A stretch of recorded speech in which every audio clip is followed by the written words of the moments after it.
Hold on, before you pay for yet another app to manage your team, let me introduce you to Connect Team.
So I believe that consciousness is fundamental. And how does that relate to matter? Well, I think that matter is a phase of consciousness. Phase in the sense that chemists and physicists talk about water having phases. You know, in one of them it's translucent and it flows, and in another it's hard, it's white, it's opaque, it can split your head open. And in another one it's in this room where I'm sitting and where you're sitting, there's tons of it in the air and we can't even see it.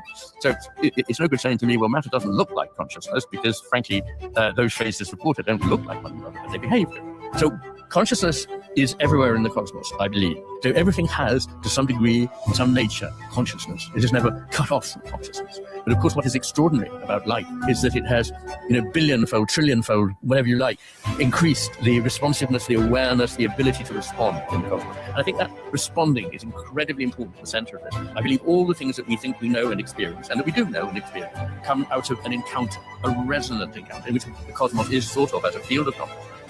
That is in the kind of ever-evolving dance with what is coming into being, which is never completely known until it comes into being. So it is always slightly surprising. There was potential there, but we didn't know exactly how it was going to be cashed out into the universe. And when it's cashed out, it changes things again. So the universe is constantly in evolution. Everything is becoming. It is not being. I would love to start off this conversation because I know you've paraphrased Einstein.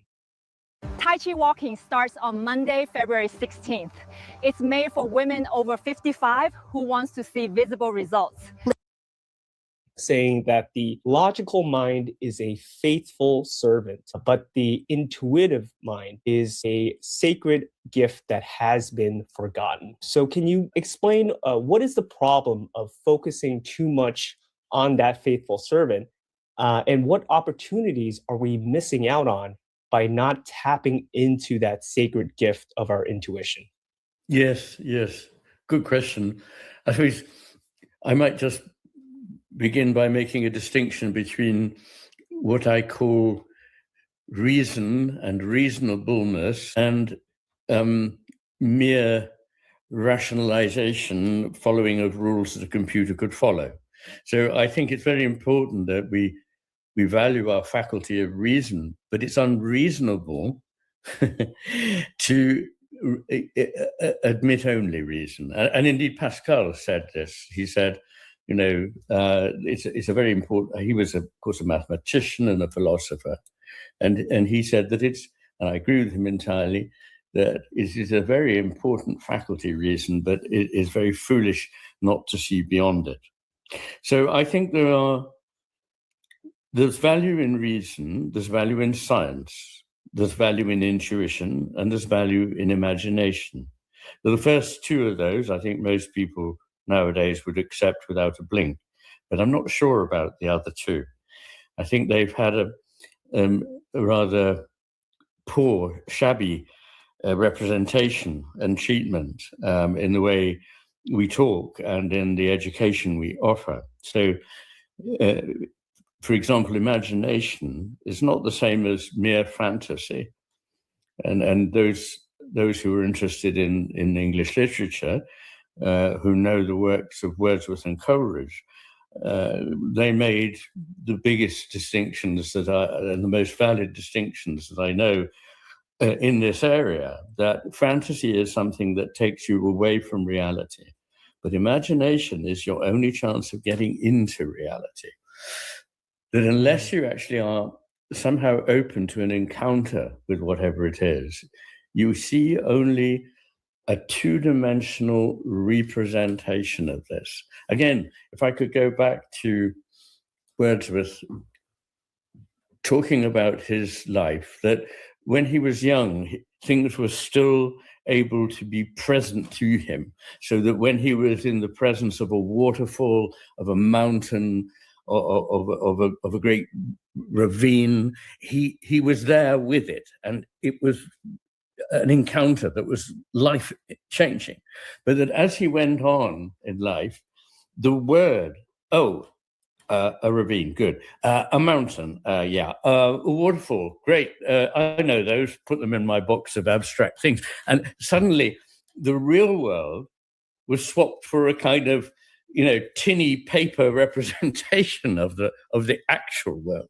And I think that's one of the things that we risk, is that we now mistake the map for the territory, and the left hemisphere offers a map. I mean, a map is not supposed to be comprehensive.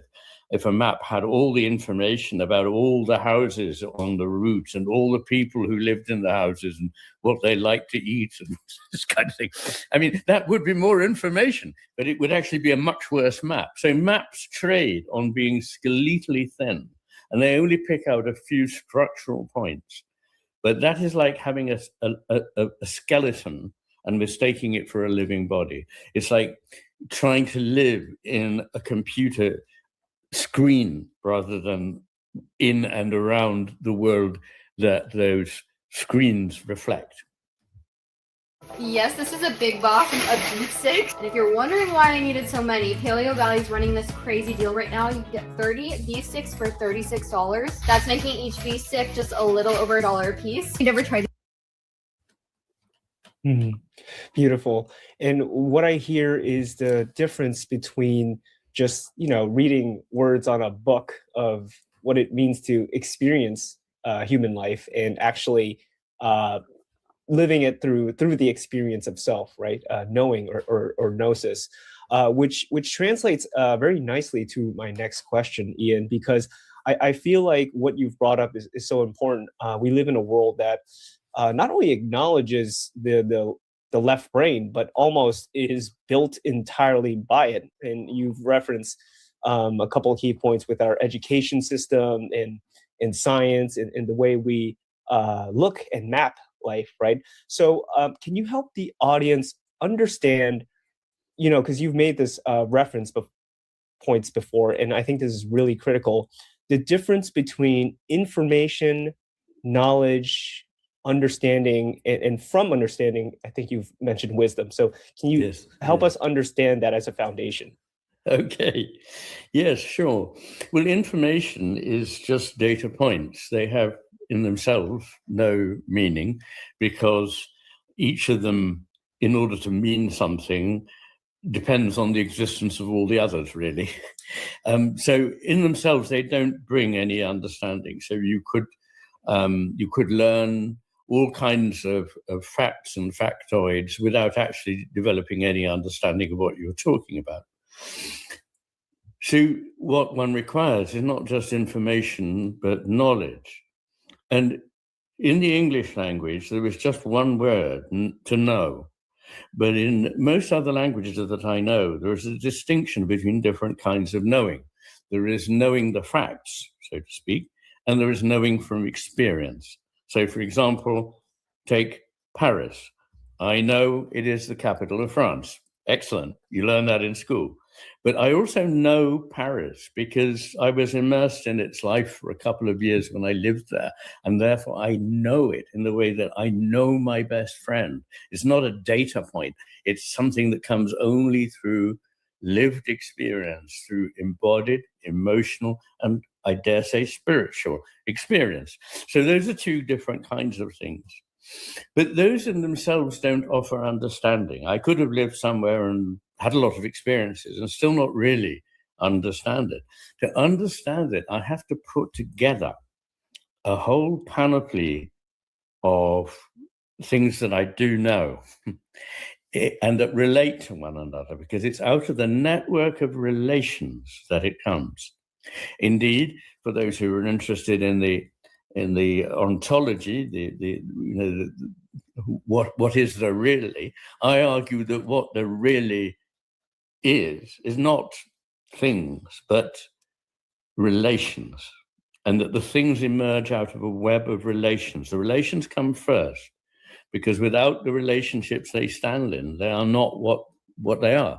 To say what something is, you've already got to say, well, the context in which it lives and out of which it comes and back into which it goes. So for us, for example, that is the natural world and it is the cosmos. These things are our home. They give rise to us and we give back to them, we hope. So for that, you need understanding. And what I like about the word understanding is that it puzzled me for a very long time. I was wondering, what is there that's beneath about all this? And it struck me because, in my first life, I was a literary scholar and linguist, that the medieval meaning of under still kept the meaning that unter in German has. So unter means underneath, but it also means among. So you can say unter Freunden, among friends. And the understanding is not standing crouching below something and looking up at it. It is standing among the various things that come to life for you in your experience. And out of that, developing what we call an understanding. In other words, a way of seeing how all this fits together and makes sense and has meaning. Because I believe that meaning, I should say this, I believe that meaning is not something we construct and add on. It's there for us either to discover or not.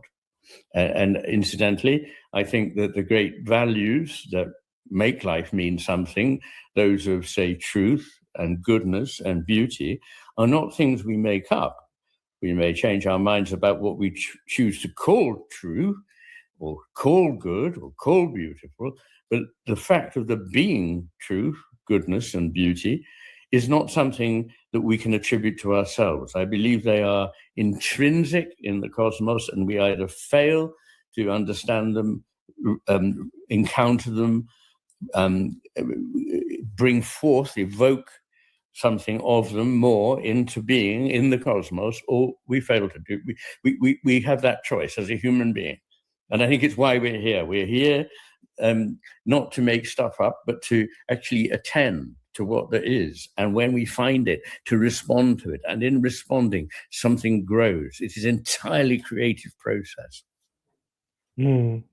Beautiful. And that really, I think that's so important, because I think a lot of people confuse information for knowledge, information for understanding, right? Just on, just on a very superficial level of using these words on a day-to-day basis. So I appreciate you breaking that down for us. And, from that understanding, I know that you've spoken about wisdom as more of a spiritual experience of understanding. Can you share what wisdom relates into that context of relations and being amongst all these different terms? Yes, I think when we get to wisdom, we're going into very rarefied territory. We're going into a world that has different qualities from the one we're used to. Why do I say that? Because obviously I can tell you how to get to know more facts. I can even tell you how to know more by experience. I can even sketch out how you would become enriched in your understanding. But what I can't do is tell you how to become wise, or even what it is. It is one of those things that can only be approached, as philosophers and theologians say, apophatically. In other words, by saying what it is not. It is not information, it is not knowledge, it is not understanding. You might be wise without having a lot of information. You could be someone who was intuitively aware of things that clever people might never see. So it's not about either being clever or not clever. It's a kind of way of approaching the world that comes out of the business of leading a fulfilling and good life. And that means an attentive life. So if you attend, my work, as you know, is very much, my neurological work is very much about differences of attention between the two brain hemispheres. What actually makes them different is that they have, for very good evolutionary reasons, which I could explain, they have developed to pay attention to the world in two entirely different ways. It's not what they do like a machine, it's how they do it in terms of the attention that they afford. And when you change the attention, you change what it is you find there. So there is always a reciprocal, resonant relationship between us and the world. We have an idea, and then we have an experience that slightly changes our idea, and the idea goes back and approaches the world in a different way, evokes different things. So I'm not saying that we make it up. Importantly, it's not good enough to say, oh, it's just whatever you care to think. It is not. There is something that is truer than something else. Otherwise, there'd be no point in saying anything at all, or even being alive, actually, for that matter. But unless things have truth, then we're wasting our time talking and learning.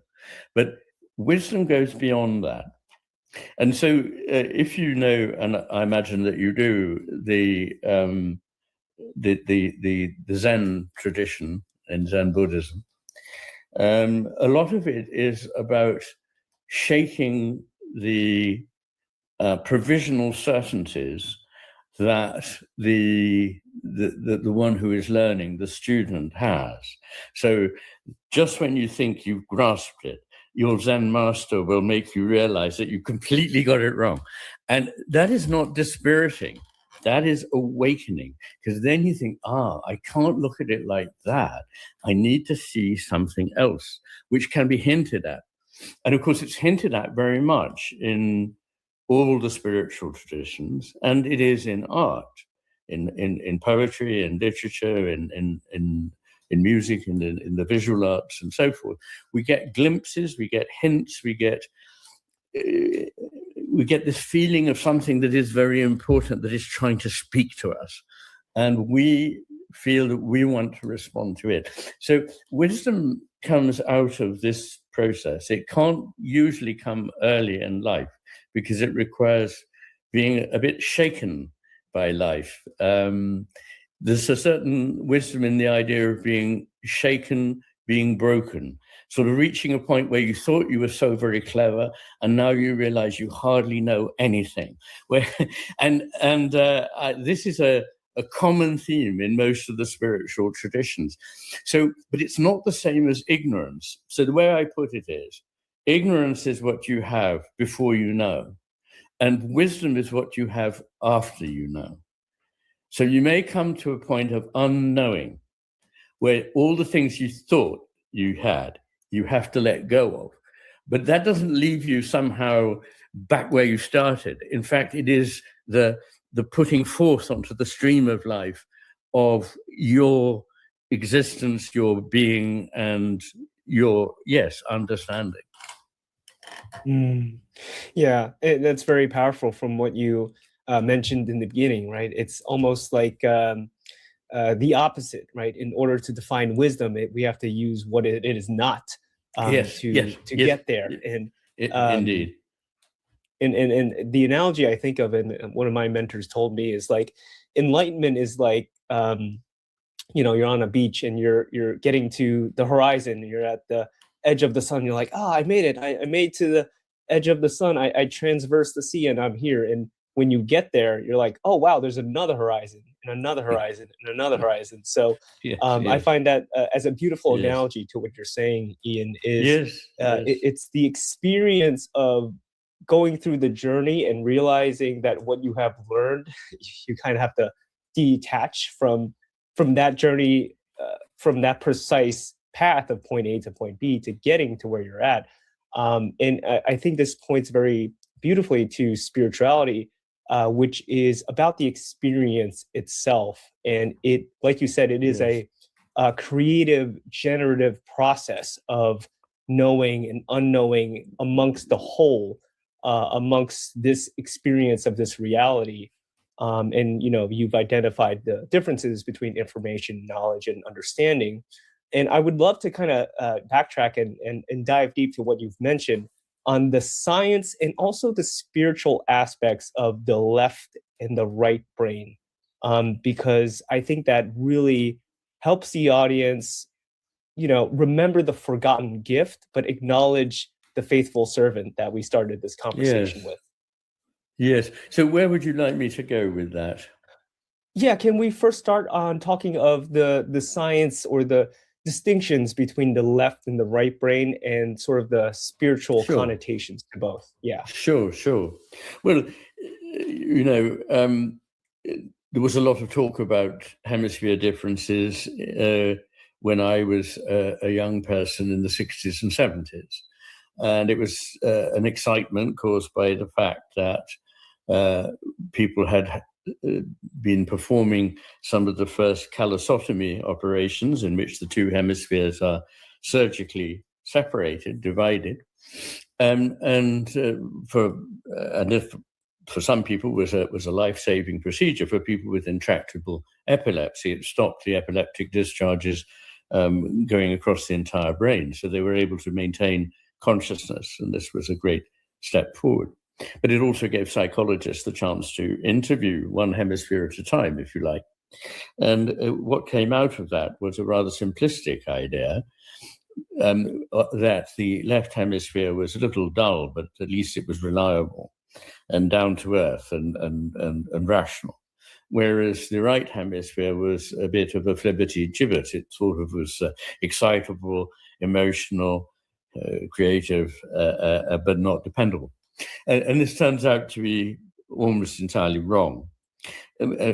Partly we've just learned a hell of a lot more since those days, as you would imagine. And partly, I think, we have come to see, and this is the thrust of my particular work, was to, if you like, attend to attention as the key. And people had noticed that there was a difference in patients who had right and left hemisphere strokes, and that they attended to the world differently, but they hadn't really followed that through. And my work really does follow that path and see where it leads.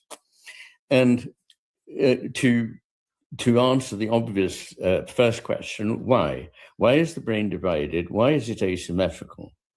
After all, if you just wanted more room, you could expand equally, symmetrically. And why is a lot of the traffic across the corpus callosum actually inhibitory?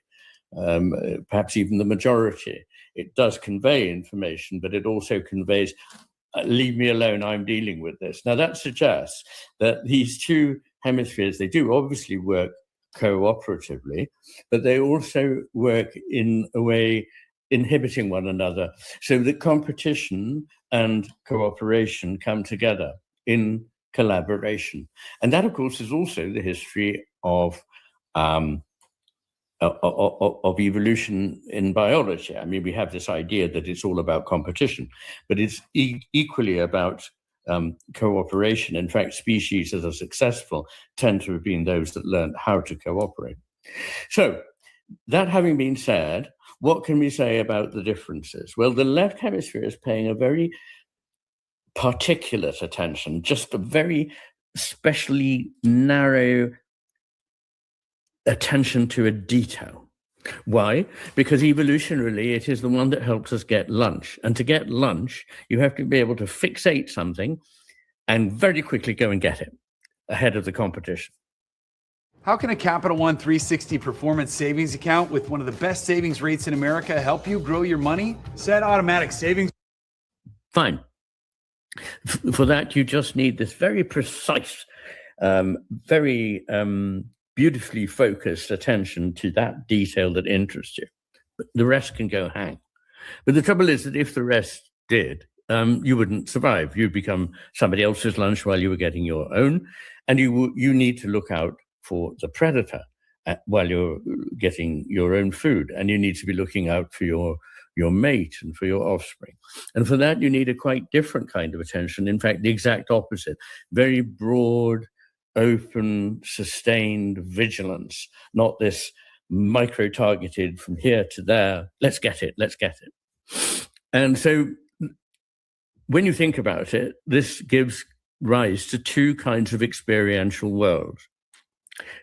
I know that for most of us, most of the time, these things are integrated, but each hemisphere actually subtends or yields, brings into being for us a quite different kind of world with different values. So the left hemisphere world, its value is power, its manipulation, it's getting and grabbing, okay? And it sees a world that's made up of bits that it already knows what they are. It might have got it wrong, but it doesn't really matter because it's better to go quickly for it, grab it and get it, than to go, not sure, is that really a rabbit or is it, something else? So it's not interested in all the fine stuff. It's just interested in grossly getting. So for it, the world is made up of bits that are useful, bits that are independent, have no meaning, are taken out of context, are abstract, and are blatant, if you like. They're very much the world that is explicit. It's explicitly what you see there. For the right hemisphere, however, it sees that nothing is fixed and certain, but that actually everything is always changing, and that it might be what you think it is, but it might, importantly, be something else. And remember, in science, as well as everywhere else in life, very often seeing that something isn't quite what you thought it was is a very important step. So the right hemisphere yields a different world, one that is flowing and changing and alive, in which context is everything. Context can completely change the meaning of something, can actually reverse the meaning of something. I give the amusing example of cereal packets in America. So there are 4 sizes. There's jumbo, which means very large. And then there's economy, which means large. And finally, there's family, which means medium. But at the end, there is large, which means small. So the context changes everything. And what it sees is implicit. And that may sound not terribly exciting, but all the things that really matter to us and that make life worth living are much degraded when they're made explicit. What is love, actually? How do you describe it to someone who's never experienced it? What is friendship? What is sex? I mean, sex can be made explicit, but in doing so, it becomes something quite different when it's inhabited and is part of a bigger, wider context of a loving relationship. Religious truths and spiritual truths defy being put into everyday language. There's a reason that poems are in that strange kind of language, which actually it both has its cake and eats it. It is language, but it kind of at the same time pulls the carpet from under everyday language. It changes language, and it's in that moment in which you're slightly taken off balance. And you see, oh, there's a connection. You see something new. Something comes to life for you. Music is only relationships. You know, it's relationships that make the melody. It's relationships that make the harmony. It's relationships that make the ictus that we call rhythm in the music. All these things. So everything important for us, everything that gives meaning to life, including religion and narrative and metaphors and myths and stories, all these things are best implicit, and they are really only understood by the right hemisphere. When you have damage to the right hemisphere, all kinds of very strange and interesting things happen to the subject's world. They no longer understand all these things I'm talking about. And just to add a little, and before sort of signing off, as it were, the left hemisphere is always optimistic because it's always in control. It thinks. It gets very upset if it doesn't feel it's got total control. It never acknowledges there's anything wrong. So after a right hemisphere stroke, and only the left hemisphere is giving you the world, you may have half your body paralyzed, but you may very likely, and most patients in this situation do, deny that there's anything wrong. And when you point out they can't move part of their body, they say, oh, it doesn't belong to me, doctor, that's yours, or it's that patient over there. So they find ways of saying, no, nothing wrong with me, I'm fine, everything's good, I'm in control. Whereas the right hemisphere is seeing rather usefully, yes, there's plenty here that is beautiful and glorious, but there's also, let me see the big picture. There are concerns. There are things that we need to be aware of. And actually, a dose of a certain kind of pessimism actually is very survival orientated, whereas a kind of facile optimism really goes before a fatal collapse. So those are the sort of differences, and they provide a different sort of mode of thinking about the world. One is very flexible and alive, and I mean literally alive, so that when people have a right hemisphere stroke, they see people often as zombies, machines, mechanisms, and they see the living aspects of the world as purely mechanical, whereas the right hemisphere on its own, if the left hemisphere is, say, damaged, it may attribute life to the sun that is giving life and moving across the heavens. So these are different kinds of worlds, and for different purposes, we need them both. But they're not of equal value. First of all, the right hemisphere sees a lot more. It attends better than the left. Its perception, interestingly, in all 5 sensory modalities is actually superior to that of the left. Also, its ability to form judgments is much better than that of the left. So the left hemisphere tends to become deluded very, very quickly. So that idea that it was boring but sensible and down to earth and reliable, complete nonsense. It's not reliable a bit. And in the matter of things, I look at about 25, 30 of the most strange and weird and fascinating neuropsychiatric syndromes in which people have strange delusions. And almost all of them, if not all of them, are commoner or only exist when the right hemisphere is impaired, not when the left hemisphere is impaired. So all of those things matter. And so the left hemisphere can play a part, but it can never play the ultimate part, like what is this really about? What does this really add up to? It's a kind of halfway house. And one way I make this, I hope, comprehensible is to talk about learning a piece of music. So when you hear a piece of music, you take it in as a whole, and you just think, that's wonderful. I want to learn how to play that. And when you try to learn to play it, you realize you have to take it apart and practice this bar over and over again because the fingering is difficult. And you theorize and you see, oh, I see, this is the point where we return to the tonic and that kind of thing. But when you go out and play that piece of music on stage, you must forget all of that. Otherwise, you do a completely appalling performance. So it's not that it wasn't useful. It was very useful, but only at an intermediate stage. And in a way, that is a metaphor for the relationship between these things. So the right hemisphere grounds them initially. The left hemisphere takes information from the right and plays with it and unfolds it, rather like a good computer would do. It can carry out rapid calculations. But then the computer doesn't really get it at the end of the day. It's just done something it was programmed to do. It then has to give that back to the left hemisphere, which truly sees what is going on here. And I feel that in the world we're in now, we so overvalue the left hemisphere that we allow things to go to the left hemisphere and then never take them back into the integrated world in which they alone have meaning. And I give the analogy that it's rather like somebody trying to understand a motorbike. Well, to understand a motorbike, you need to actually get on it. First of all, with somebody who knows how to ride it, and later you can ride it yourself. But you might just take it apart on the analysis. Very important. Let's take it apart. So you take all the bits apart on the garage floor, and you look at these pieces of metal, and you go, well, search me, I have no idea what this thing does.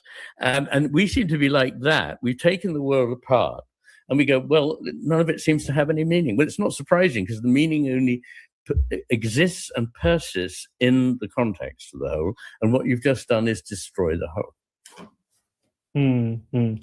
Yeah, thank you for such a beautiful and thorough explanation of that, Ian. And to go back to the jumbo-sized cereal in America, it's my, I can't tell if it's my implicit bias or some intuitive faculty, but once I get a month's worth of cereal in my pantry, my left brain's like, oh, how am I gonna eat all this? But all that to say, I love what you're saying because it really, coming back to the points of what I've learned also in Buddhist tradition and traditional Chinese medicine is this yin and yang, right? This masculine and feminine aspects of the left brain is more giving, and the right brain is more receiving information, energy, experiences, and to your point, another way to describe it for me is receptivity and conductivity, right? What does it mean to put out into the universe, and what does it mean to receive that experience too?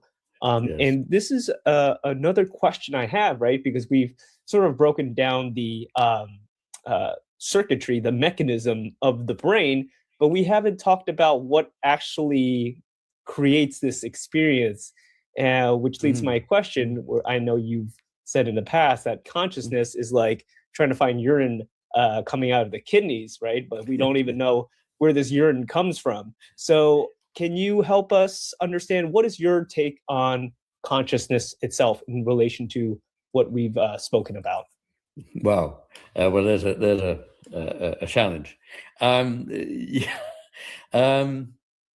Well, first I'll say what I can say concisely, cutting all the explanations out, but just giving the message. And then I'll say how that relates to the two hemispheres, if that's okay. So, to cut a long story short, I think there are only three possible ways in which we can relate the brain and consciousness. One is that the brain emits consciousness, another is that it transmits consciousness, like a radio set, and the third is that it permits consciousness. In other words, that consciousness is all around, but what it's actually doing is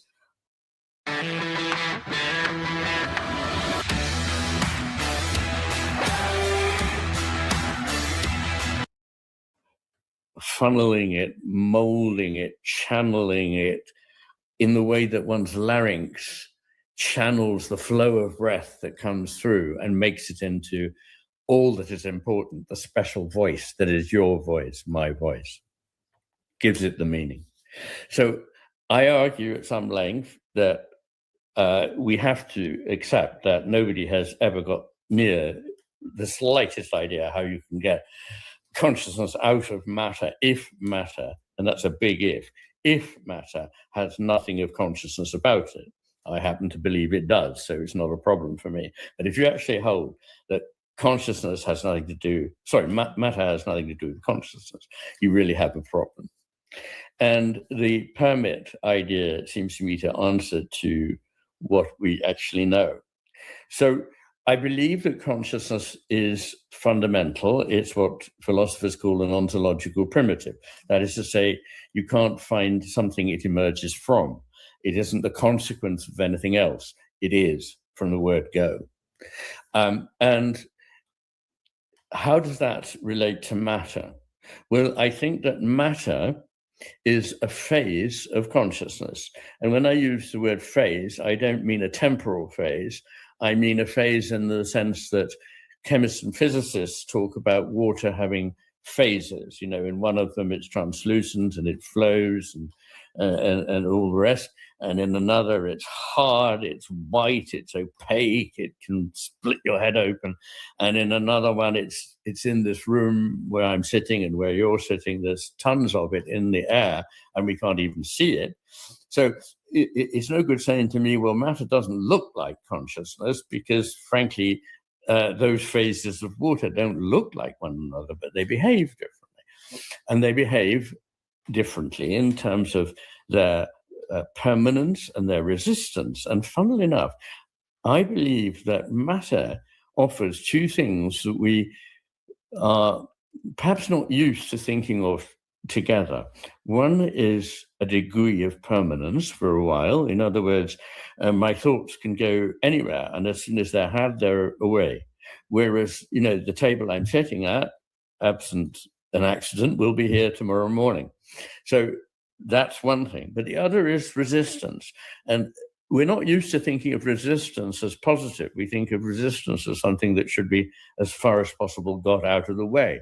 But absolutely not. Resistance is what forms things. In fact, resistance is what forms a person, overcoming things, seeing their way around them. If they had nothing that gave any resistance at all, they would never become intelligent. They would never develop any imagination. They would just be like a great blob. So we need resistance. Everything that's creative requires resistance, and it requires a degree of persistence. And the one thing you can say about the cosmos for certain is that it appears to be creative. If we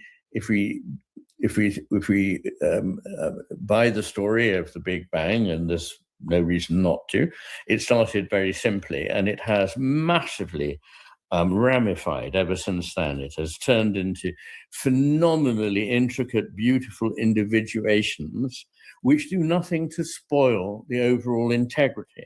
So there is a balance all the time between what holds together and what differentiates. These go together.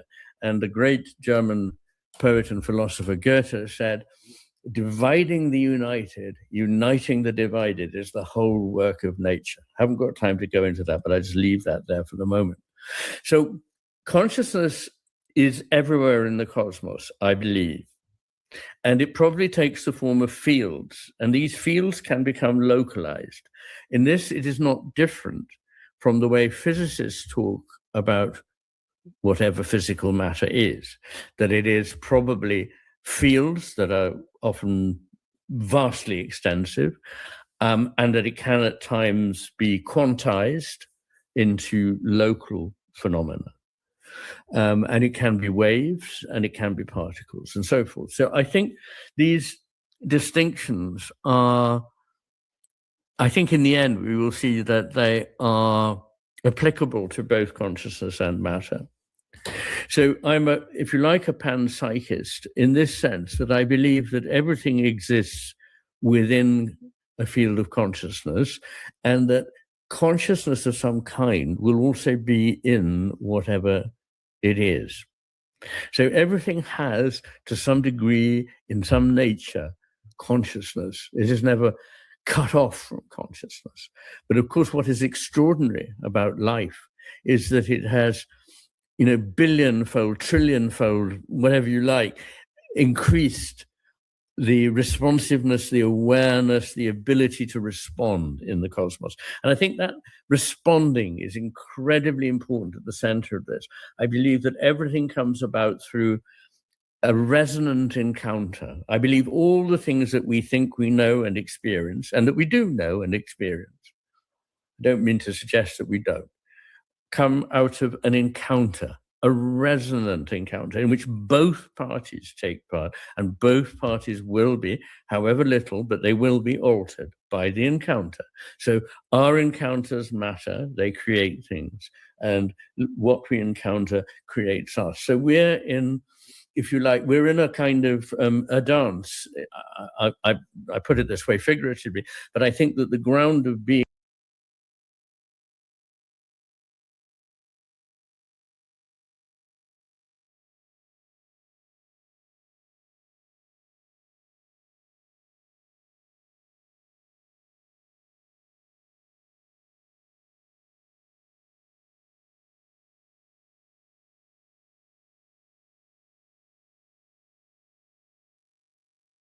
You're we switching up.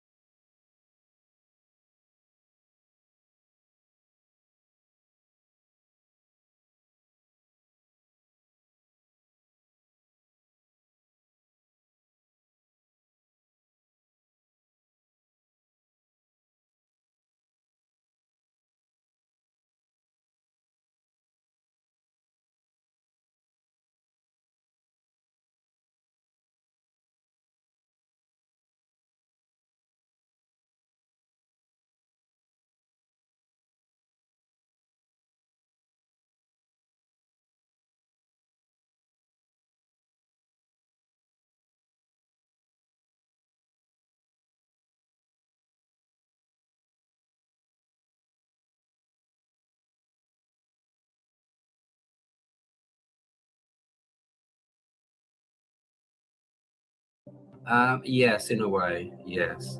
Let me put it this way. Let's go into the science of it real quick. It is that real life that is full of miracles, full of cities, full of joy and love and caring. It's here in the moment. But most of the time, your average person is living in the past, thinking.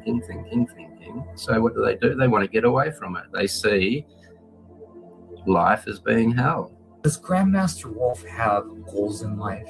Is like healing your back like a lot harder than like a cut or something like that? No, it's all the same thing. Welcome everybody. So obviously, guys, really no introduction necessary whatsoever. I am talking to none other than the legend himself, Grandmaster Wolf today. Super, super honored to have him today. Man, there's probably a handful of new people that don't know who this man is. So I'm just going to tell you who he is very briefly. He is a powerful mystic, powerful telekinetic, spiritual teacher. And really, guys, we were talking just briefly before this call. I mean, he's just a super, super awesome, nice man. Recently I've been having issues with employment and stuff. And that's the first thing, Grandmaster Wolf brought up. And so that just goes to show just his character and his heart. And just, he's not just a powerful mystic. He's also a very kind-hearted, caring man. And and I really, truly didn't know that about that side of him. And so just seeing that firsthand and experiencing that was just so awesome. So I just want to say I'm just so honored to have Grandmaster Wolf today and get to hear some stories. With that being said, though, Grandmaster Wolf, I mean, you obviously have done multiple podcasts, multiple interviews in the past. I don't know. I hope that some of the people that I've interviewed in the past have probably asked you the same redundant questions, have asked some pretty generic questions before. So hopefully this time, my channel is pretty much a very dedicated underground, superpower telekinetic type of audience. So I'm almost certain 95% of my audience knows who you are. So I'm hoping today to ask questions that nobody has asked before. So I want to get straight into it at Grandmaster Wolf. Let's first talk about telekinesis, because that's what you're obviously known for. That's what I'm obviously known for. What is the heaviest object you've ever been able to move before?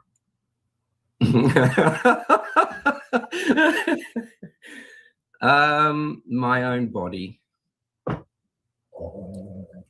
Probably. It's like levitation? I'm sorry? Does that mean levitating? I'm going to be very careful not to back myself into a corner. Yes, in a way, yes. Let me put it this way. Let's go into the science of it real quick. Science of it, mystical science of it. Imagine if you had a device, and you just stick that device on your motor car, and the motor car is now anti-gravitational. Your car will just wink, float. When there's anti-gravity, there's no weight. So you do bring anti-gravity into it when levitation is involved in anything. So there is no weight. It's a wrong question. I don't mean that derogatively. It's just a wrong question. It's like saying, how hard is air? It's not hard at all. It's a wrong question. You know what I mean? Oh, absolutely. So levitation, you're doing it right now. You're every time you do this, you're levitating dead meat, and the path, if you want to get stuck on these things, the path is to go in there, go through certain rituals and practices that allows you to levitate something, and that's the hard way. Let me back up, I'll simplify it. If you close your eyes and turn off your brain for a few moments and just be pure awareness and watch, and then follow the process from your intention to move your arm to the actual arm moving. If you follow that whole process, not through knowledge, not going, well, the brain sends an electrical impulse and that will make your muscle contract. That's not what I'm talking about. I'm talking about you have an invisible intention to move your arm. That intent has to go into your brain. Your brain is the one with telekinetic powers. It's not spiritual. Your brain will then turn your intent into appropriate picture form, which will be its own language, which will be, he wants me to lift this. That's the ego that would say that. And then your body has to create electrical impulses, Where's it going to do that? How does that happen? Have you ever watched your brain create electrical impulses? So you'll see your intent being turned into a thought. You'll see that thought creating electrical impulses. Those electrical impulses will then travel down the appropriate pathway, which is also controlled, because an electrical impulse can go anywhere in the body, but you want it to go into your shoulder muscles so that they will lift your arm up. So then you will watch that whole process, and eventually you get lift. Once you realize that, you see how you telekinetically move yourself. Another way of looking at it is to lay down on your bed, close your eyes, get rid of all of your thoughts, and in your brain's own language, which is visualization, you feel or you visualize your arm lifting off the bed, but do not tense the muscles. Not one muscle should be tense. It should all be like jelly. And keep doing it, keep imagining, and eventually when you open your eyes, your arm will be up here somewhere. You won't have felt it move, but it'll be there. And then watch how that happened. You have to go inwards. Reading books won't do anything for you,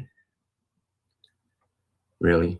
If your problem is up between your ears, then you are the closest person to that problem, and therefore you are the first responder, and therefore you can fix that problem. But if you go to a book, you're asking someone else's advice on something they know nothing about, which is you. Everything you need to know about everything is between your ears already. The fact that you're alive means that all of the mysteries of life and creation is already in you. Otherwise, you'd be dust, wouldn't you? So why go looking elsewhere? Every great mystic throughout history will tell you, go inwards, watch. Not one of them will give you a book. That is certainly true.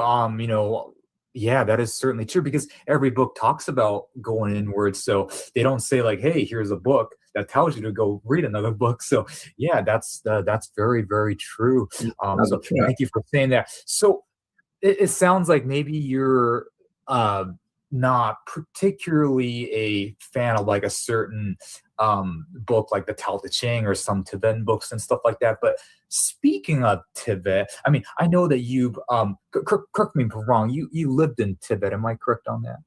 28 years. 28 years. Yeah, that's a long time. What is the most profound experience you've had in Tibet as far as paranormal events are concerned? Oh, without a doubt, the death practice. You return with the deepest and most profound experiences, mystical experiences, are comes from my death practices. I'm not going to tell anyone how to do it unless I'm there, because I'll get blamed for a lot of dead people. But yeah, I can tell you how I did it, but in very vaguely, and I'm pretty sure you already have heard it several times. But that's the most profound in many ways. One of the not so deep, profound things you learn from it straight away is it's not much different from astraling out of your own body. It's not much different from remote viewing. It's death is a funny thing. People need to get their head around it. Only two things are going to happen at the end of your life. You're going to lay on your deathbed, and you are either going to think to yourself, well, I milked the guts out of that life. I did everything I wanted to do and more, and I'm really excited about this dead stuff, and I want to go and figure out what this is like. Very exciting. Nice to see you all. Bye-bye. Hopefully we'll catch up in another life. And that's one way you'll die. The other way will be, oh my God, I'm terrified. I'm scared. I'm confused. I don't know what happened. I've wasted my life. I was a prick half of my life. You don't want to die like that. So what is it that you're going to need to do right now in your life to make the ability for you to just lay on your deathbed with excitement and joy and contentment? What do you have to do in your life for that to occur for you personally? That's what you ask yourself in the beginning. And then you'll start looking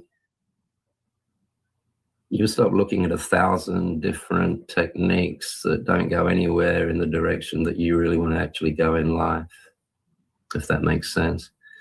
For instance, if you're looking for a free mind, free spirit, and a free heart, and that's all that matters to you, don't go to a religion. Simple as that. You can't follow something and be free at the same time. Make your mind up. What is it you want to do? A free spirit, to follow a thought, to follow a system, to follow a belief totally and absolutely negates freedom of mind and spirit, because you're following something. Follow me and I'll show you freedom.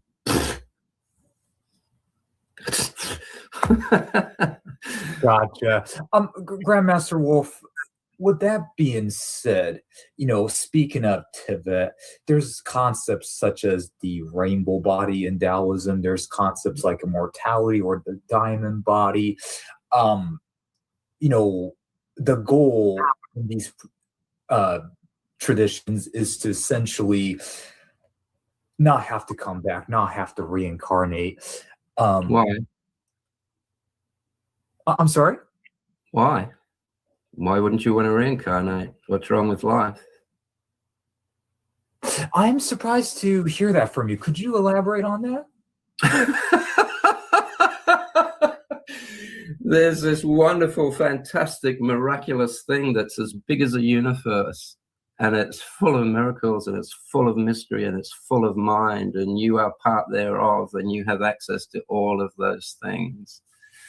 And because of one belief that's told everyone that death is not a good thing, everyone doesn't want to come back. Why? Most people go, oh, because it's horrible, it's hell. No, it's not. That's your response to life. That's not life. Life is beautiful. It's calm. It's collective. It's peaceful. It's passive. And it's just loving. Every time you arrive in the moment and get out of your thought process, you'll feel it immediately. Don't you? When you meditate and you stop thinking for a few moments, don't you feel fantastic straight away? Of course you do. Why? Because you left the past and you've arrived in the moment. The moment's beautiful. Everyone meditates and they come to the moment and go, oh, this is so beautiful. I don't want to come back here. I just want to do this all the time. You're here when you've done that, and yet you want to get away from that. People don't understand that when you come into the moment, everything feels great. Everything is calm. Your mind calms down. Your heart calms down.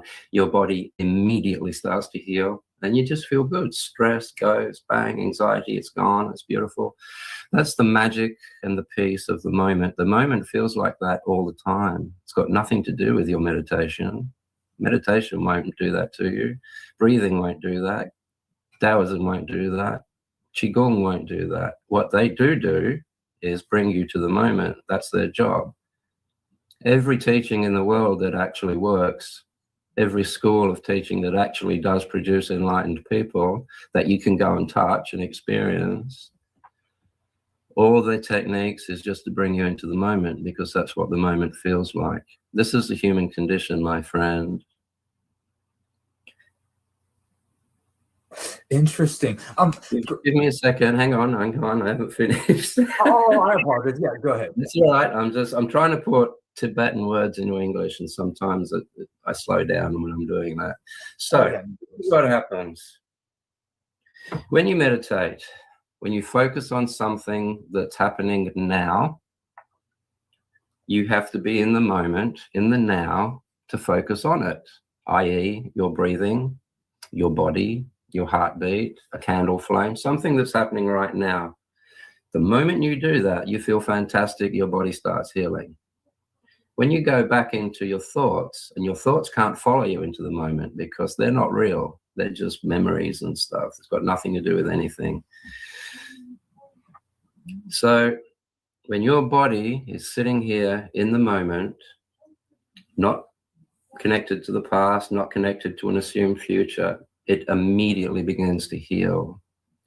Now, your body is in the moment 24 hours a day, 7 days a week for its whole life. And if you would just leave it alone, it would be happy, healthy, all the time, disease-free, loving, caring, all the time. But you won't stay in the moment with your body. You will go into the past and bring up guilt and fears and stress and anxiety. You're bringing all of that out from the past, infecting your body that's happily trying to just be in the moment and be healed constantly. So what do? You meditate. What does that mean? You focus on something in the moment. What does that mean? That brings your mind and your focus into the moment, which means you've left the past, you've left your karma, you've left your thoughts, you've left your beliefs and your anxieties and your stress, and you've come to be with your body for a moment. Starts healing straight away. That's it. So all you have to do is find one that works for you, something that brings you into the moment. So all of these techniques are taxis. They're buses. They will bring you into the moment. That's what they're for. And the moment will do the rest for you, because the moment is all that's happening. The moment is all that's real. And the moment is that real life that is full of miracles, full of cities, full of joy and love and caring. It's here in the moment. But most of the time, your average person is living in the past, thinking. So what do? They want to get away from it. They see life as being hell, and it isn't. It's the way you're responding to it that's hell. You can have, this is the whole Buddha thing, you can have leprosy. But if you don't care, if you have no fear of death, so what? Leprosy is just something you're aware of. Don't worry about it. I'm dealing with a broken back right now. I did it about 8 or 10 weeks ago. I broke my back. It hurts like hell because I have a rib poking in one of my lungs right now. I'll fix that in a day or so. I don't have time at the moment. And it hurts. But this is the question. It hurts. Okay, so does that bother you? Well, God, yeah, it does bother me. Why does it bother you? Because it's uncomfortable. So what's wrong with uncomfortable? Why is being uncomfortable any different to feeling the warmth of a fireplace? It's just another sensation, but you're putting labels on it. And your body will respond and react to the label as being a bad thing. You see what I'm trying to say? It's absolutely. If you get a worry comes up, no, let's not use that one. Just something that bothers you, something that really bothers you. You look at why it's bothering you. Let's say there's someone over there and they're bothering you. I would say, why is that person bothering you? Oh, because they're loud. Okay, why does that bother you? Because I'm trying to think and I don't like loud noises. So you're going to blame them because you don't like loud noises.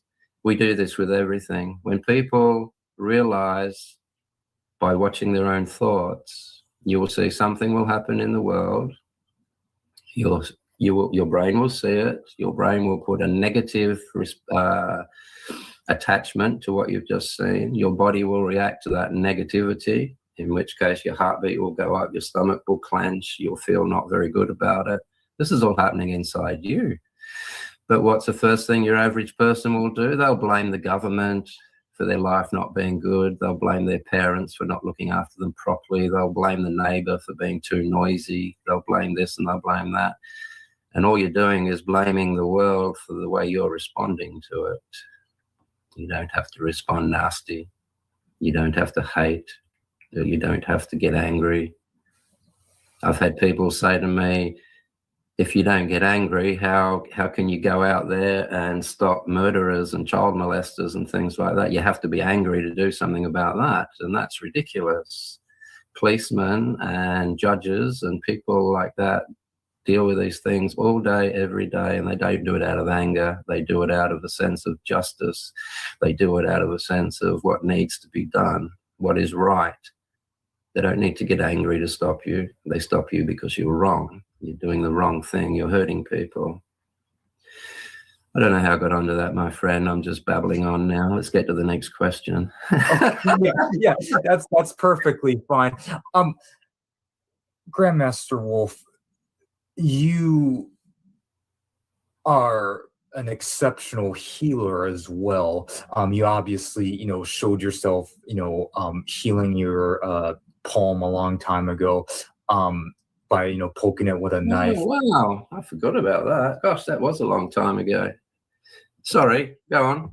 Oh, so you mentioned that, you're gonna get to healing your back. You said tomorrow or something like that. So like, is healing like your back or something, is that like just easy for you? Like, it's just like, I got something else going on, so I'm just going to put it aside. But, when the time comes, I'm just going to do it, even though it just bothers me. Like, is that kind of how it is for you? Or, Yeah. or are certain things easier than others? Like, could you explain how that works?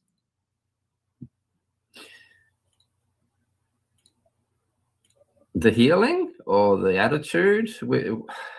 I'm not quite sure. Can you? So you obviously were able to heal cuts really, really fast a long time ago. You demonstrated and shared that video with everybody. You mentioned that you injured yourself recently. But you're saying that you still haven't quite healed that yet, but you said you're going to get to that tomorrow or something like that. What I am asking is like is like healing your back like a lot harder than like like a cut or something like that? No, it's all the same thing. It's all right. Let me go back a long way. Many years ago, I healed someone before I was 100% knowledgeable on how to deal with the repercussions of healing someone the way I was taught. So I took a pretty nasty form of cancer out of a lady, and I brought it into myself. She was healed pretty much overnight, and then I ended up with lung cancer in both my lungs. So I decided to take a bit of time off and see what can be done with this, purely out of interest. So I laid down in bed for 40 days and 40 nights, and I went to the toilet, of course, but during that time, and just before I go on, the language of the brain is picture form. If I ask you what color is your car, you don't see the words "my car is black." Your brain will show you your car. There it is. That's its color. And then you will add another label to that and call it black. So your brain speaks in picture form. So this is how you heal yourself. So for me, I had this inside my lungs. I would lay in bed. I would close my eyes, center myself, put my body to sleep, keep my brain awake. Once I'd done that, it was then a matter of visualizing myself. I would walk down my throat, down a little staircase. About here, I have a little room, and inside that room, I have a hard hat and chisels and hammers and high-pressure hoses and a tool belt, and I would put that on. Then I would walk down into my lung, and I would start chipping away at all the black bits and all the nasty stuff, and then at the end of it, I would hose it all down until it was beautiful and pink and clean, and you could see the air coming in and out of the capillaries. Then I go into the other lung and do the same thing. I did that for 40 days and 40 nights, and the lung cancer went away completely, and it's never, ever come back. That was almost 30 years ago, give or take. That's how I do it. And that was a slow way, but, I didn't really know if it was going to work at that point. It was a long time ago. But now I've honed it down, and it's no different to doing that with your finger. You just find the part that's separated, and you just talk your the new cells that are being regenerated, you just get them to hold hands again. It's how you see it.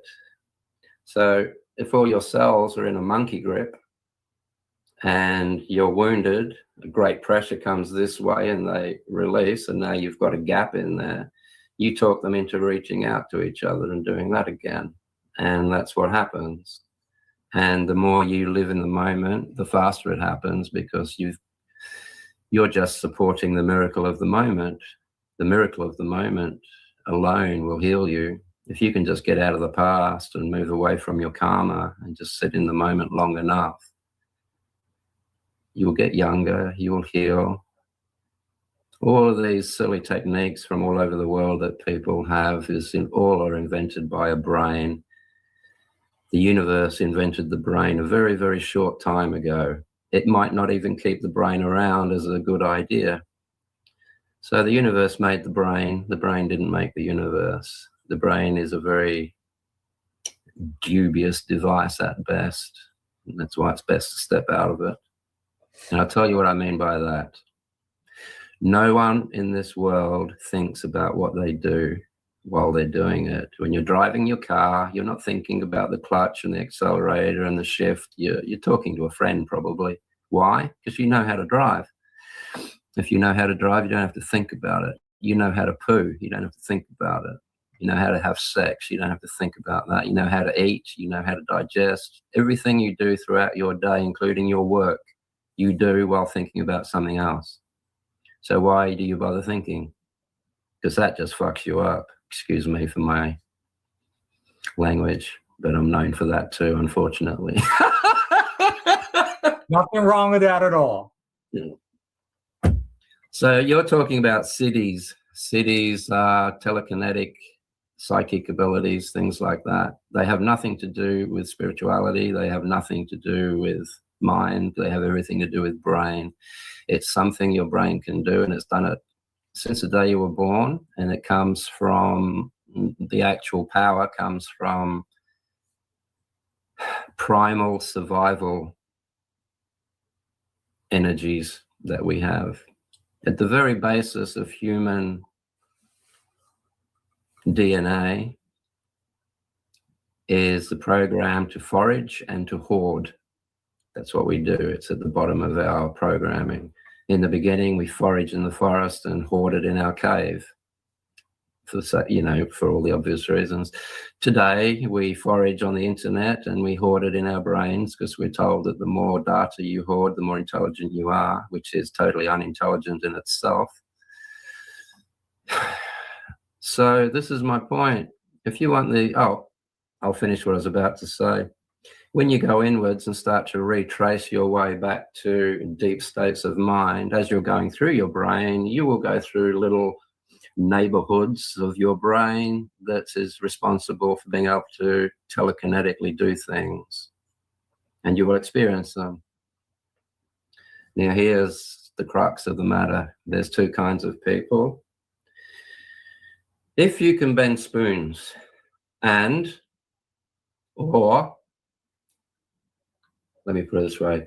When you arrive at these cities, you can bend spoons or you can heal people of their misery. You can pull people who have been in absolute hell and misery for 20 years. You can pull them out of it in less than 2 minutes. I can, and most people should be able to if you know what you're doing. So what would you like me to teach you? I want to bend spoons. Okay, you've got the mind of a cockroach because I just offered you the ability to pull people out of hell and end their misery in a few moments, and you want to bend spoons instead. I don't want to know you. Unfortunately, my teacher used to call those people cockroach heads. So yeah, look, I'm going to start offending people and I don't want to. Okay. So the cities, telekinetic stuff, it's of the brain.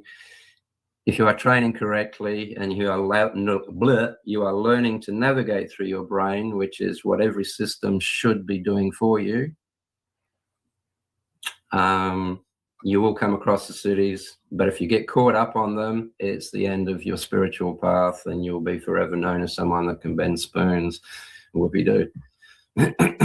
Personally, the joy of life for me is seeing someone's miserable face come online, and in 10 minutes they're smiling, they're laughing, they're happy, they're joy, and they've got hope back and they've got plans now for their future. I have goosebumps just telling you that. There's nothing like it. It's just the kiss of love. I love it. Yeah. And I just want to say something real quick, Grandmaster. I think that's why you're so respected, and that's why I think so many people love you, because you're not about power. You're not about, like showing off and saying, hey, look how cool I am. Look, I'm this powerful Grandmaster. You're very wise. You're always share wisdom. And, I really truly believe that a true sage, a true mystic is that type of person. And that is something that you absolutely embody. So I think that's why so many people resonate with you, and so many people, as I said, just truly respect you in this field. So, Grandmaster Wolf, so obviously superpowers and stuff and CDs, they're cool, but they're obviously not important. That's not what it's about. It's about, like you said, living in the moment. I will have a question for you in regards to living in the moment. There's also a concept called detachment. Do you think they're the same thing? A lot of spiritual texts, a lot of sacred texts talk about the importance of detachment. Detachment is, you can kind of, I guess, correlate that to meditation, because when you're meditating, you're kind of detaching yourself from thinking. So would you say detachment equals living in the moment? Because that's kind of similar in a way, or are they two different things? What can you elaborate? No, you just said it correctly. Detachment will bring you into the moment, makes it easier. If you want to run out and catch a bus, but someone's holding you back, you're going to miss your bus because you're attached to someone. You might not be the one doing the grasping. They might be grasping you, but you're still attached. Until that person lets you go, you can't get on the bus. The moment has the miracles and the peace of mind that you're looking for, and most people are looking for, which is unfortunate because they get usurped on that. Doesn't matter. There's predators out there, even in the mystical realm. So someone calls you a nasty name and you offend yourself because they've called you a nasty name. Let me give you an example. I don't like talking about it. It's easier just to show people stuff. There's so many people online just talk about this and they can do that, and this guy does this, but anyone can talk bullshit. It's best for me. I prefer to show you if I can. Detachment. Let me think of something for you. All right. Think of someone or something that really upset you recently. Don't tell me. I don't want to know who or what it was. Can you think of something? For me personally? Yeah, you personally. Well, the biggest thing that upset me recently was obviously, Don't say it. Just yes, there is, or no, there isn't. So yes, you've got something in your mind that upsets you. Mm-hmm. Okay. Can you hear that dog in the background? No? You just detach from that thought. You just detach from that thought that was upsetting you. Why? Because I asked you to think for something that might be going on in the moment. There is no dog out there. I just lied. My point is this. I got you to think of something that was upsetting you. You had attached yourself to a thought that was making you ill. It was upsetting you. The first glimpses of illness is upset, discontentment, and that did that to you. Very quickly, before you could immerse yourself too deeply in that, I just said, can you hear that dog? I'm asking you to bring your mind into the moment to hear something that might actually be going on. You detached from the other one to get to this one. You detached from your thought to come into the moment. That's detachment. You have to detach to come to the moment. You have to detach from your past. Otherwise, you're still responding to it. People have no idea to the depths of what detachment means. The very language that you're using right now to talk to me is somebody else's invention. Every thought you have is someone else's invention. Every word we have is made up. You have to detach from all of that because it has nothing to do with reality. Belief is wrought in this world today, and belief is the complete opposite of fact. So what does your average person do? I want to learn absolute truth, so I'm going to follow this belief. What? The belief is the complete opposite of reality. The belief is a fantasy. That's in the dictionary. So If you want to succeed on a path to reality and truth, you have to get rid of belief. Don't use that stuff. That's not going to work for you. You have to get rid of attachment.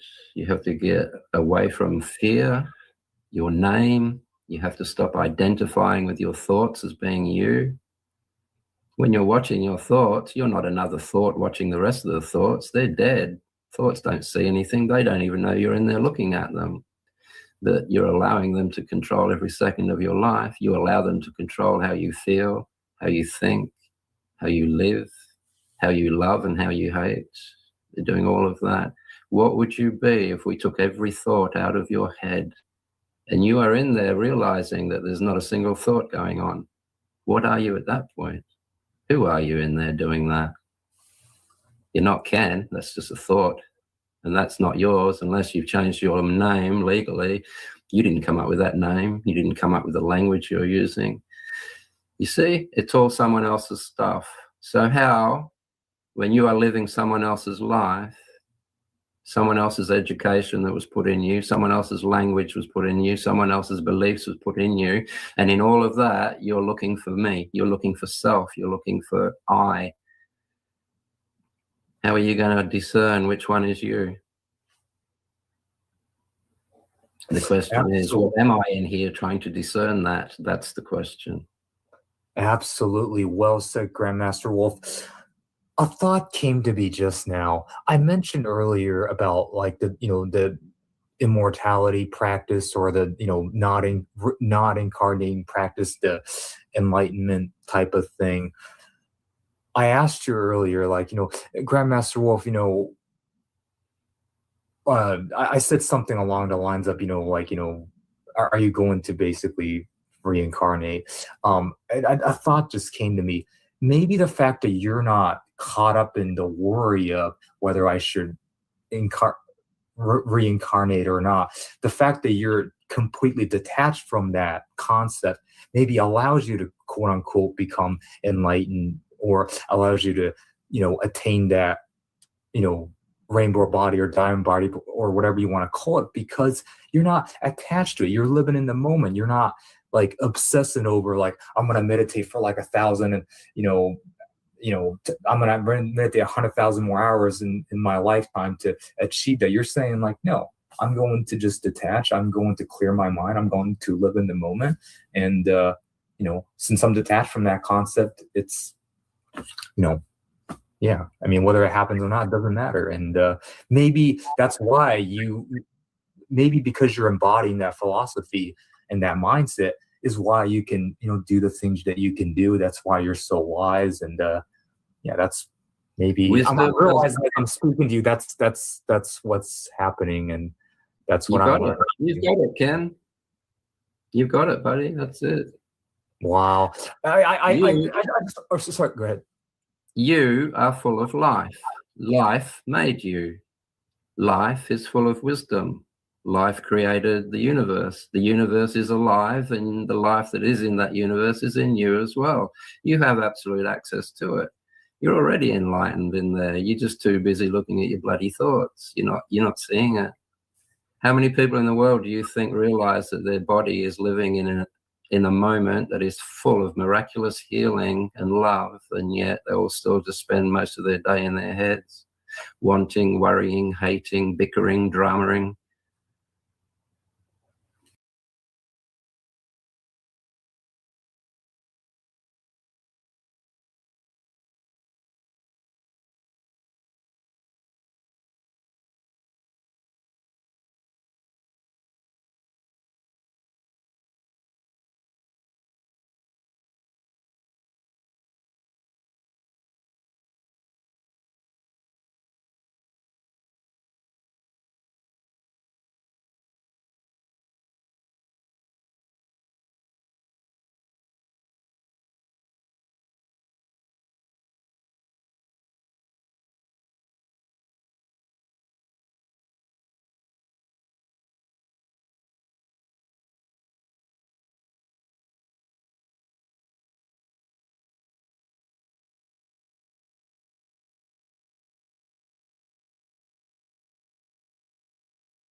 by the US Department of Justice. Somewhat surprisingly, though, he's been beaten by well-known spiritual guru and author Deepak Chopra.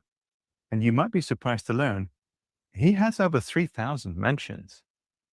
One quite notable email from Deepak Chopra to Epstein included the line, "God is a construct. Cute girls are real." What the hell was that about? And why is a prominent spiritual figure emailing with a convicted pedophile? The Dalai Lama, though, he's not completely new to scandal. A video clip from a live event went viral in early April 2023, and it shows the then 87-year-old Dalai Lama interacting with a young boy when he suggests he should suck his tongue. Now, this was kind of laughed off at the time, but it's not something you're really going to expect from somebody whose title is His Holiness. And honestly, I think it's time to take a look behind the curtains and examine what is really going on in our worldwide spiritual community. Today, we're going to take a look at not only the Dalai Lama and Deepak Chopra, but also some very influential figures like Jay Shetty, spiritual teacher Moji, and probably it's worth mentioning a couple of well-known people like Wim Hof and Teal Swan. And honestly, I think that you're going to be really surprised when you hear what's been going on. Before we dive in, I want to be very clear why I have put this together, because my motivation doesn't come from a cynical place. Sometimes people like to tear down and criticize leaders and public figures simply because they're taking action and being visible. Some people don't want you to step up because they then themselves will be called to a higher standard, and they'd rather pull down people to be in the mud with them. So let's return to the 14th Dalai Lama, born on July the 6th, 1935, in a small village in the Amdo region of northeastern Tibet. He is the current incarnation of the Dalai Lama lineage. He's authored over 100 books on Buddhism, ethics, and science. In 1989, His Holiness won the Nobel Peace Prize. Here, though, is where his story takes a very unexpected and somewhat dark turn. Last year, in 2025, journalist Michael Wolff recounted in a Daily Beast podcast episode that he encountered the Dalai Lama at Epstein's New York townhouse during one of his visits, sometime around 2014, 2015. Wolff described it as part of a salon where high-profile figures, including people like the Dalai Lama, would drop by. Drop by? Why would the Dalai Lama just be dropping by? Why on earth would he even be there? A specific email from October the 21st, 2012, in the files shows Epstein informing a contact that he planned to attend an event on island because Dalai Lama is coming. What?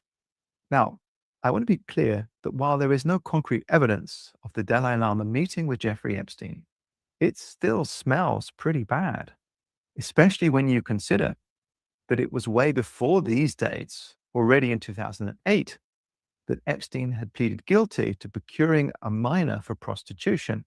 Now, you may well think that someone whose life is supposed to be about emphasizing ethics and compassion might want to avoid potential connection with the pedophile and child trafficker, right? So we have these possible meetings with Jeffrey Epstein, the scandal in 2023 where His Holiness suggests on camera that a young boy should suck his tongue. It's not a great look. But did you know that for more than 15 years, the Dalai Lama received an annual subsidy of no less than $180,000 a year from the CIA? Yeah, you heard that right. The Dalai Lama, who has consistently positioned himself as a global advocate for nonviolence, has been more than happy to take money from a clandestine organization known to give guns and cash to many a random dictator as part of their regime change playbook. Now, I don't know about you, but I'm not sure if all of this deserves a Nobel Peace Prize for lifelong commitment to nonviolent struggle and advocacy for peaceful solutions. I really think we should expect better. Now, let's look at someone that I used to think of as a kind and loving spiritual teacher, author and guru, Deepak Chopra. Now, a decade after Epstein's conviction, Deepak Chopra and Jeffrey Epstein met. They initiated a friendship that involved frequent emails and in-person encounters. Between 2016 and 2018, there were many interactions, including emails, shared news articles, event planning, and discussions on spirituality, finance, as well as personal matters. Chopra sought Epstein's financial advice and even asked for social introductions, for example, to celebrities like Leonardo DiCaprio or Marla Maples, who was Trump's ex-wife. In a February 2017 email, Chopra invited Epstein to Israel. Come to Israel with us, he said. Relax and have fun with interesting people. If you want, you can use a fake name. Bring your girls. It'll be fun to have you. Now, if you're asking, what girls was Chopra talking about? Well, Epstein had a well-documented habit of traveling and surrounding himself with young women, many of whom were later identified as victims or recruits in his sex trafficking network. And based on extensive court records and survivor testimonies, some of these girls were as young as 14. And there's much more, really. At least a dozen documented meetings. But really, this is inexcusable for a spiritual teacher, don't you think? So what has his response been? On February the 4th, 2026, so just a few days before this recording, via a statement on X, Chopra addressed the backlash. He wrote, I'm deeply saddened by the suffering of the victims. I unequivocally condemn abuse and exploitation in all forms. He goes on to say more, but honestly, I can't bring myself to read it out. Am I shocked? No. I mean, I've seen so many spiritual teachers and leaders fall over the years, but it's pretty sad, don't you think? I mean, Chopra's got 3 grandkids, and he frequently posts about how grandfatherhood has brought more presence and joy compared to his earlier years of parenting. You know, look, I'm a spiritual guy, so I'm not supposed to judge, right? Namaste, but I'm not quite sure what to think of all of this. I think you deserve better. I think we all deserve better. Don't you long to hear something from somebody authentic, like an inspiring, impassioned speech from Martin Luther King or Nelson Mandela? Something. I mean, I look around these days and I wonder, does anybody like that exist anymore? I feel like we're kind of surrounded by fake influences everywhere. Okay, let's move on from Epstein. Let's have a look at this fellow. Sadhguru, born Jagadesh Jaggi Vasudev, September the 3rd, 1957, in India. He's an Indian yogi, mystic, author, and he's founder of the Isha Foundation, which was established in 1992. So it's a non-profit organization that promotes yoga, inner well-being, environmental initiatives, as well as global outreach programs. Now, he is a prominent spiritual teacher with over 30 million followers on Instagram and over 12 million followers on YouTube, right? So he's got a big reach. He's influential. Now, in 2019, he spoke at the World Economic Forum, the WEF Indian Economic Summit, where he said, all of the religious spiritual groups, they're all against me at the moment because I'm talking about population. They want more souls, but I want less on the planet. Now, between you and me, I think that's not a good look these days. Many people criticize him for being a globalist WEF puppet, and I get that criticism. Now, he's responsible for the Isha Foundation, and there have been multiple complaints from parents, former staff, and ex-followers alleging sexual abuse, rape, and harassment, right? Not small stuff, both of minors and students, both at his school and at the ashram. There have been multiple habeas corpus petitions that have alleged that women were brainwashed into monastic life at the ashram, restricted from family contact, and confined against their will. Now, I want to state that these allegations and police investigations were not made against him personally. But let's be real, he's on top of all of this, so the buck has to stop with him. These cult-like traits are very bad practices. Okay, here we have Moiji. Do you know him? Born Anthony Paul Moo Young, January 29th, 1954, Jamaica. He's a renowned spiritual teacher in the Advaita Vedanta tradition of non-duality. Now, he currently resides in Portugal. He offers satsangs, retreats, and claims to help people go through self-inquiry to awaken to their true nature as pure awareness. I hope I'm not coming across as too cynical here. Now, he may well do all of this, but many ex-members of his cult-like environment have accused him directly of gross sexual misconduct, things like sleeping with or preying on vulnerable female students. So, sounds like there's quite a price to pay for your spiritual awakening with him. But in dollar terms too, critics accuse Moji of leveraging his spiritual authority to extract financial resources from them. And volunteers at the ashram pay up to $600 monthly for seva, right? Service. That means they're working 10 hours a day without any compensation. Now, this one made me laugh. Moji and his team allegedly smuggled over $200,000 in cash from London to Portugal over a period of 6 years to fund his purchase of land. Former staff admitted to hiding cash in luggage, which exceeded the EU limits of moving $10,000 per person. One of them was caught by police, and he lied about the source of the money. Now, meet Teal Swan, born Mary Teal Bosworth on June 16, 1984 in Santa Fe, New Mexico. If you don't already know her, she is an American spiritual influencer, author, public speaker, and self-described New Thought leader. She specializes in human development, trauma healing, relationships, and emotional authenticity. Now, she claims to have endured severe childhood trauma, years of ritual sexual and physical abuse by a satanic cult starting at the age of 6. She said it involved mind control, child sacrifices, and she said that she was groomed as an oracle or future leader. She claims that the memories were repressed, but later recovered through therapy. And these claims were reported to police in 2006 by her therapist, Barbara Snow. They were investigated, but investigations were closed due to lack of evidence. Now, look, if all of that did actually happen, then really she has my deepest sympathy. If you've watched any of her videos, you'll see she projects quite a strong and authentic persona. But here's what I think you should know about. She is not without casualties. Former members and a private investigator who was hired by her own manager described her inner circle as cultish, with intense devotion, dependency on her guidance, isolation from outsiders, and pressure to align fully with her teachings. She's quite the charismatic figure. Now, importantly, she has been heavily criticized, and in my mind, rightly, of mishandling suicidal people. Teal Swan frames suicide in a way critics consider unsafe by primarily describing it as a safety net or some kind of reset button that is always available.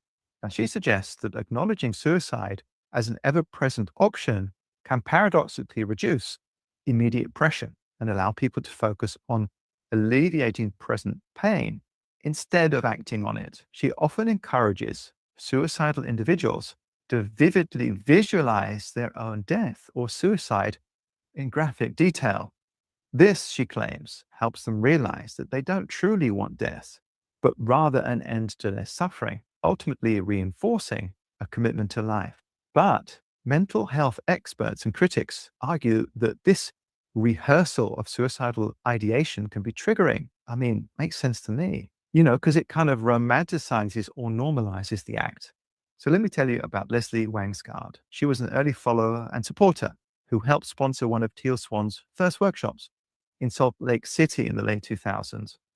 Sadly, she died by suicide in 2012 after engaging in Swan's trauma processing techniques, which reportedly uncovered repressed memories of sexual abuse by her father. In interviews featured in the Gateway podcast and the Deep End docuseries, Swan described a final conversation in which Leslie expressed being done with life.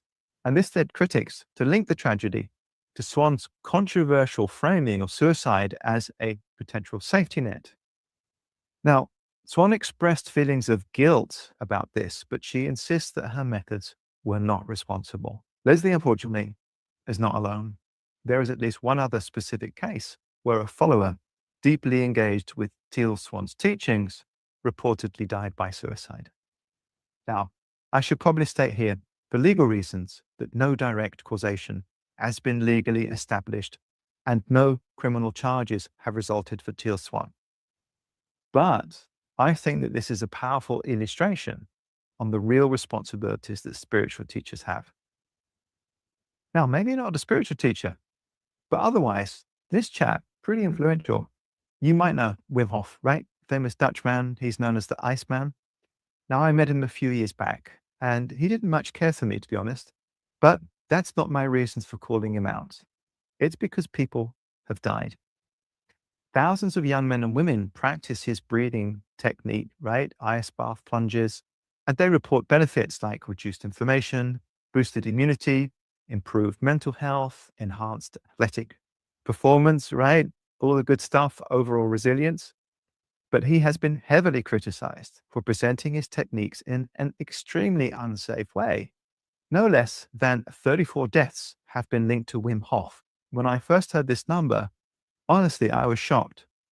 Investigative journalist Scott Carney, who was actually close to Wim Hof and he wrote a book about him, has closely tracked these numbers through public news, police and coroner reports, family tips, and watchdog sources. And what's very sad about this is that Carney says these tragedies could have been avoided. So what has been happening is that in YouTube videos and social media videos, Hof is shown taking deep breaths and then plunging his head underwater for breath holds. And here's the problem. Because you shouldn't do this kind of breathing in or near water, what happens is people get enthusiastic, they do the breathing, and they black out, right? And they fall underwater. I mean, it's really 2 + 2. So Hof denies any responsibility, and yet no criminal liability has been found. But what if this was your son or daughter? Now, there are so many more people that I could mention, but let me show you one more before I make my point, and you can understand where the hell I'm going with all of this. So, meet Jay Shetty. He is a British Indian podcaster, author, motivational speaker, and supposed former monk who gained his fame through viral wisdom videos, best-selling books such as Think Like a Monk, and his podcast called On Purpose, where he shares insights on mindfulness, purpose, and relationships drawn from his experiences with the Hare Krishna movement and time he says he spent in ashrams.